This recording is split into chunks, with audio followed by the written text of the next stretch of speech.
Venom, real name Eric Brock.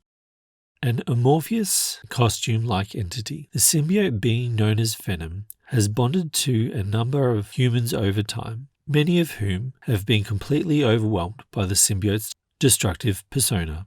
One former host who was able to free himself from Venom's control was the amazing Spider-Man, a fact that the angry parasite has never forgotten.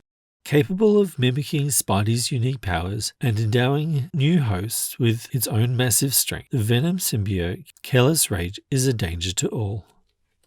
Carnage, real name Clutus Cassidy.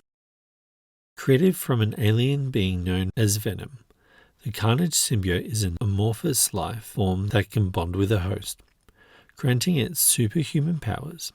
In a twist of fate that would spell disaster for innocents around the world, the Carnage symbiote encountered and bonded with Cassidy, an unstable and dangerous criminal. With the symbiote's strength and Cassidy's ferocity, Carnage became a threat unlike any other, kept in check only by heroes like the amazing Spider-Man.